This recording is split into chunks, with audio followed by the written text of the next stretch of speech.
Assalamualaikum warahmatullahi wabarakatuh. Salam sejahtera bagi kita semua. Salam relawan bela negara Indonesia. Para pemerhati yang saya hormati dimanapun Anda berada, kita ketemu lagi dalam bagian yang ke-34 dengan subtema aksi bela negara di Papua.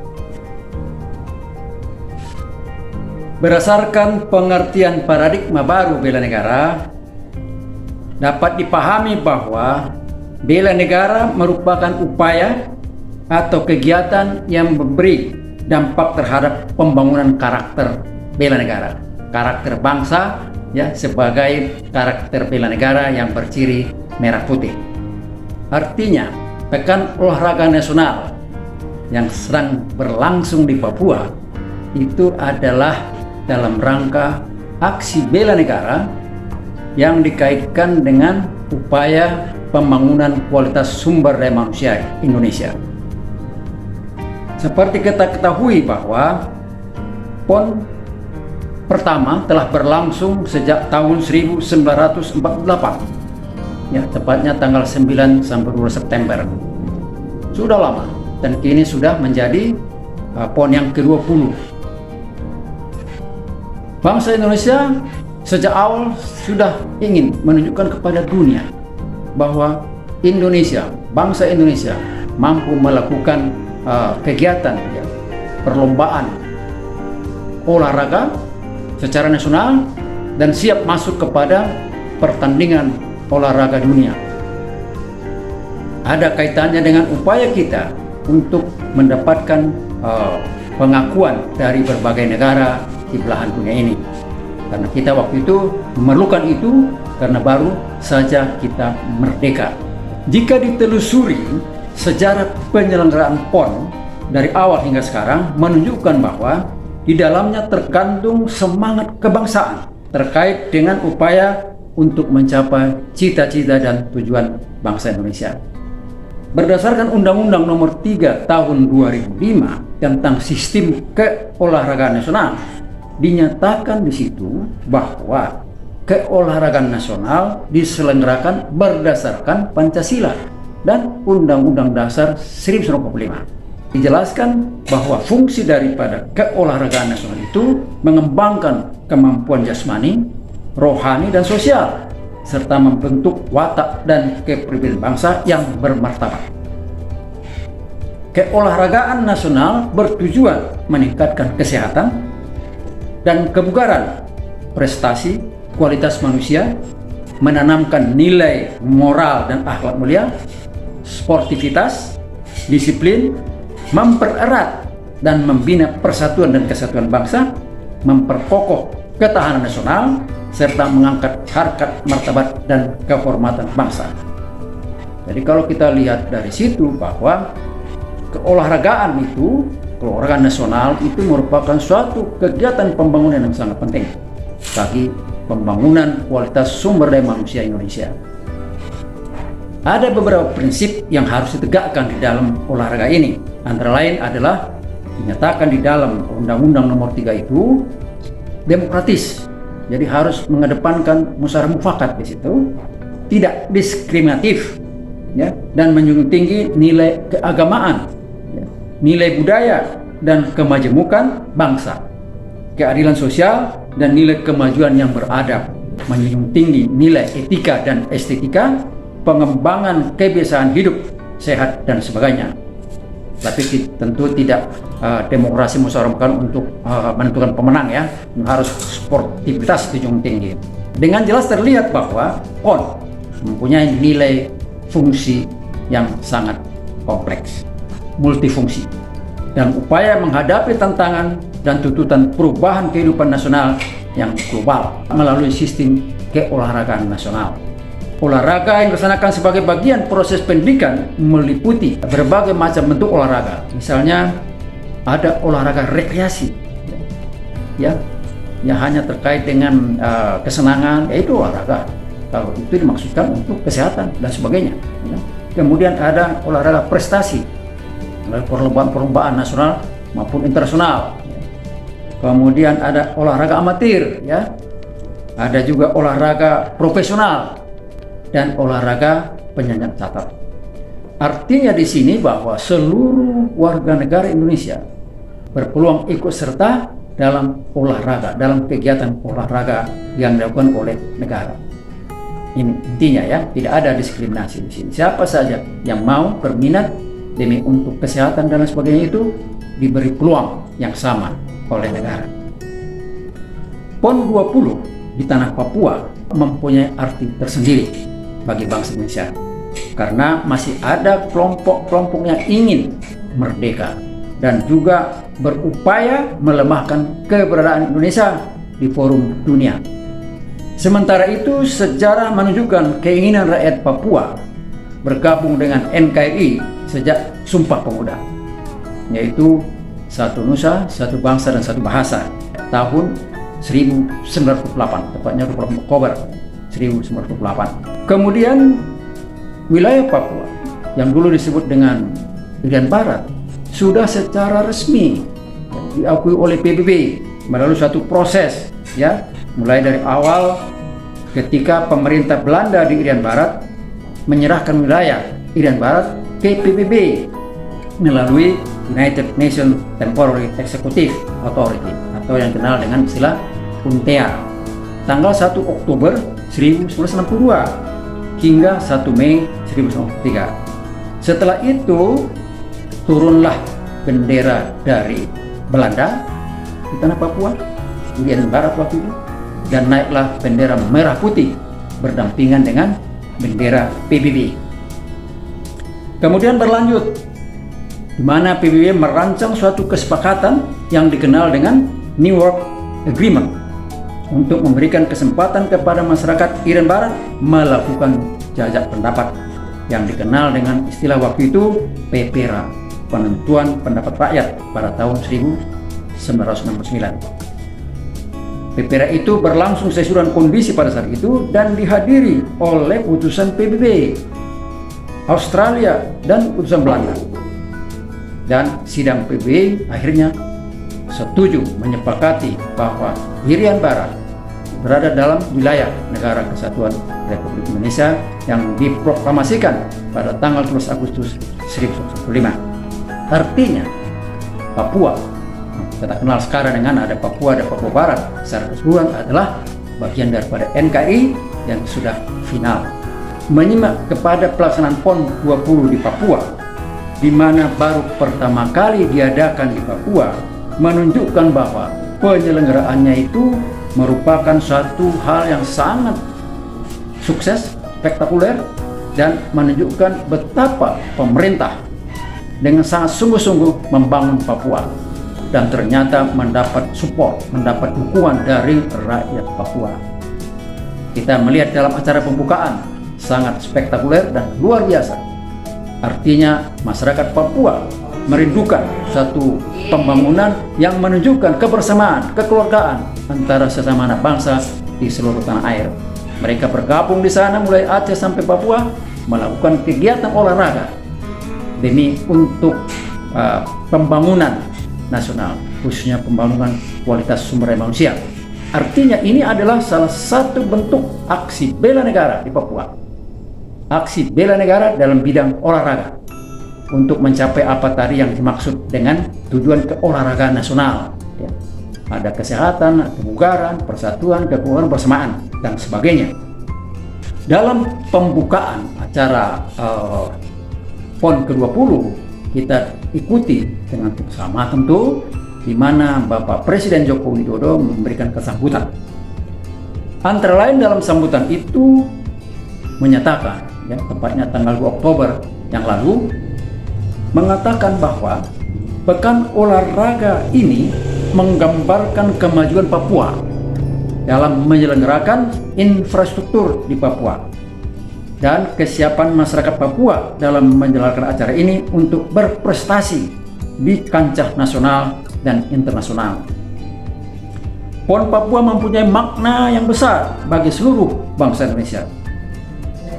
PON ini adalah panggung persatuan, ya, panggung kebersamaan, panggung kesejahteraan, dan panggung keadilan untuk maju bersama sejahtera bersama dalam bingkai NKRI, Negara Kesatuan Republik Indonesia. Lebih lanjut, Bapak Presiden mengatakan, yakinlah kemajuan Papua akan berjalan cepat. Mari tunjukkan partisipasi kita untuk menjamin keberhasilan PON ke-20 ini. Demikian kata Presiden Joko Widodo. Pada awalnya masih ada masyarakat yang ragu, mungkin tidak sedikit ya, atas keamanan dan sambutan masyarakat Papua atas rencana PON 20 di Papua ini. Mengingat masih ada sebagian kecil yang menghendaki merdeka dan berupaya melemahkan NKRI dengan berbagai cara. Di samping itu ada masalah COVID-19 yang belum berakhir. Bangsa Indonesia patut berbangga dan dunia internasional juga terperangah melihat acara pembukaan PON 20 di Papua berjalan dengan sukses sebagai salah satu bentuk aksi bela negara dalam bidang olahraga.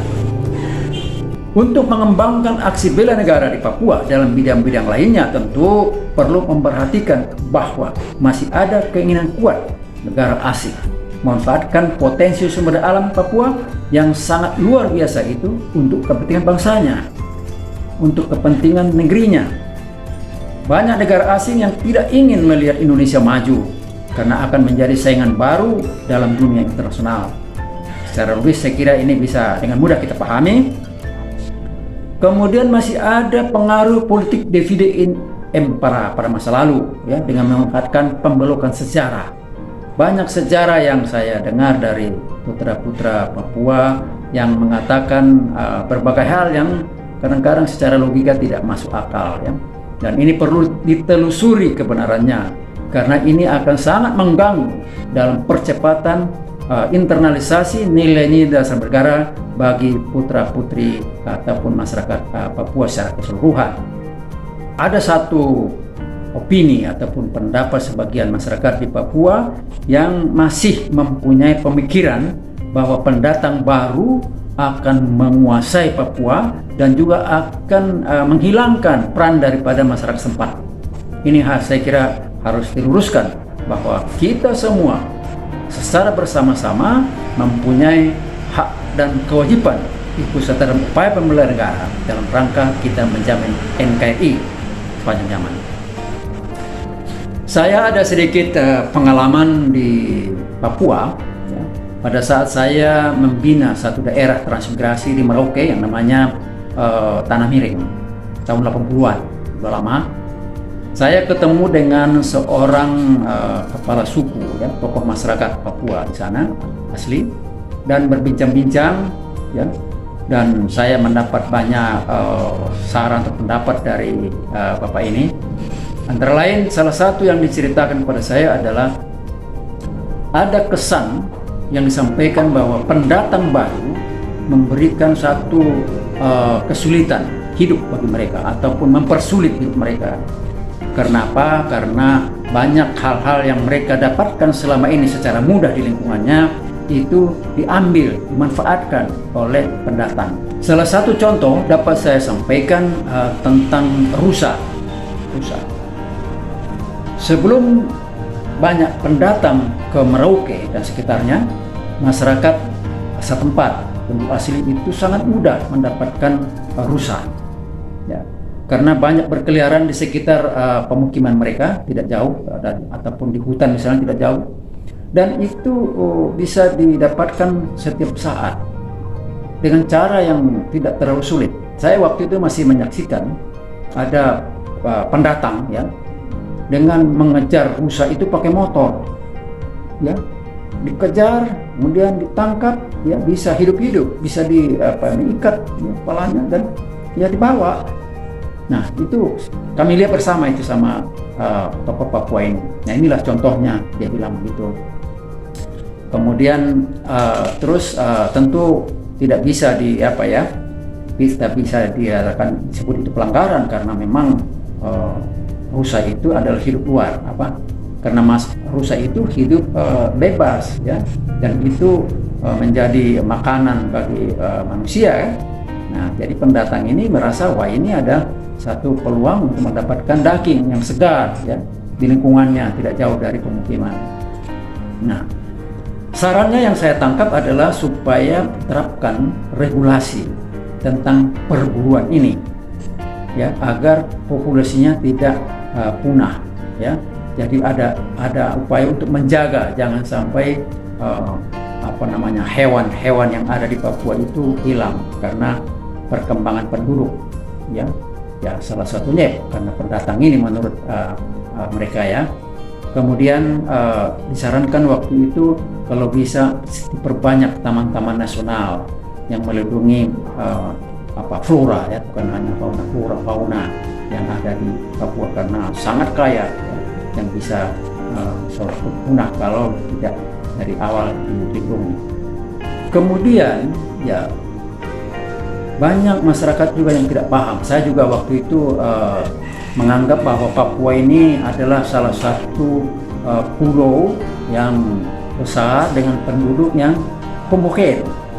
Ternyata tidak. Masyarakat Papua terdiri pada ratusan suku, bahkan mendekati 300 suku dengan berbagai bahasa dan budaya yang sangat berbeda. Oleh karena itu tidak mudah memang untuk mengadakan persatuan, mengembangkan perasaan kesatuan di Papua itu. Perlu pendekatan yang lebih komprehensif, ya. Ilmu-ilmu sosiologi, psikologi, antropologi itu saya kira sangat penting untuk dijadikan referensi ataupun dasar dalam mengembangkan masyarakat Papua, supaya semua merasa bahwa mereka itu adalah bagian dari bangsa Indonesia dan mendapatkan peluang diperlakukan sama ya, oleh negara untuk maju bersama seperti yang diharapkan oleh Presiden Jokowi pada pembukaan PON 20 yang kemarin. Dari uraian singkat di atas ya, saya bisa sampaikan beberapa hal untuk menjadi masukan atau perhatian kepada kita yang mempunyai perhatian terhadap pengembangan dari karakter ataupun pembangunan karakter bela negara berciri merah putih ini. Yang pertama, aksi bela negara dalam bidang olahraga melalui PON ke-20 di Papua ini perlu dikembangkan pada bidang-bidang lainnya dengan pendekatan yang komprehensif. Yang kedua, mengingat keberagaman suku dan budaya yang sangat besar, peran ilmu sosial seperti antropologi, sosiologi, psikologi sangat menentukan dalam mengembangkan aksi bela negara di Papua. Dan yang ketiga, perlu ada upaya meluruskan sejarah Papua yang sengaja diselewengkan oleh pihak-pihak tertentu termasuk kekuatan asing untuk kepentingannya, sehingga masyarakat Papua dapat lebih mudah melakukan internalisasi nilai-nilai bela negara pada dirinya dan lingkungannya. Demikian secara singkat apa yang saya sampaikan tentang aksi bela negara di Papua, khususnya dalam bidang olahraga, dengan harapan dapat mempercepat pembangunan Papua sebagai bagian dari NKRI. Selanjutnya kita sama-sama harapkan tentu agar PON 20 dapat berhasil yang sukses dan dapat ditutup nanti pada saatnya dengan kegembiraan bersama seluruh peserta ya, dan juga masyarakat dan seluruh bangsa Indonesia. Demikian, semoga bermanfaat. Terima kasih atas perhatiannya. Salam relawan bela negara Indonesia. Wassalamualaikum warahmatullahi wabarakatuh.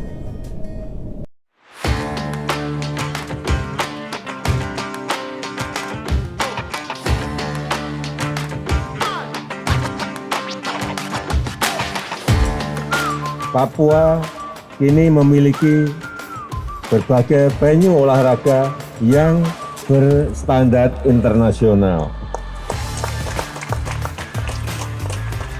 Mulai dari Estora, Papua Bangkit, arena akuatik, arena kriket, arena hoki, arena dayung, arena panahan sampai arena sepatu roda, dan siap dimanfaatkan untuk mendukung suksesnya pelaksanaan PON yang baru pertama kali dilaksanakan di tanah Papua. Menurut saya sangat senang ya di Papua, khususnya kita Jayapura. Tentunya saya besar di Jayapura juga, jadi saya turut merasa bangga dan hati saya juga tergerak untuk ingin ikut serta dalam event ini. Aku sama PON Papua ini aku amazed banget, kayak bener-bener mewah banget Papua ngadain PON. Takjub sih aku sama PON-nya, kayak bener-bener megah gitu. Kita bangga membuka PON ke-20, PON yang pertama kali diselenggarakan di tanah Papua.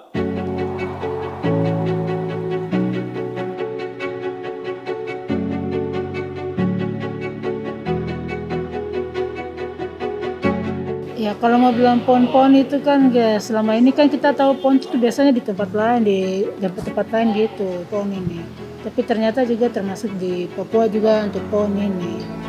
Jadi ya termasuk di PON juga, Papua ini juga jadi senang gitu. Senang ada bisa PON ini bisa termasuk di Papua juga untuk PON sini.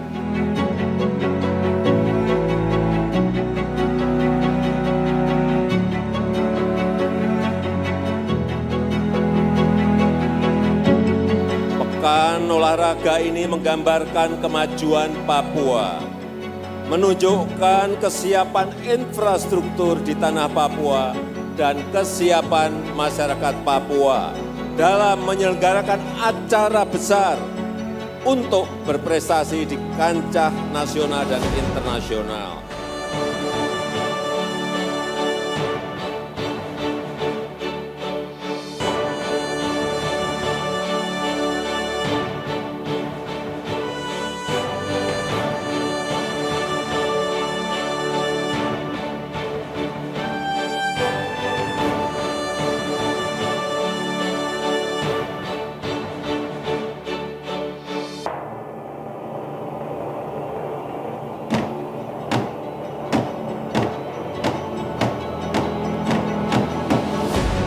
Kami ini volunteer di PON sekarang ini sangat semangat sekali karena ini adalah perdana PON diadakan di Papua ya. Jadi kita berkumpul di sini dan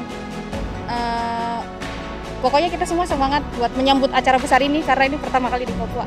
Sangat antusias ya sejauh ini, apalagi makin rame di sini soalnya. Jadi banyak juga orang yang berusaha buat bisa nonton, terutama opening closing ceremony-nya tuh dilihat antusias sekali untuk bisa ikut di sini.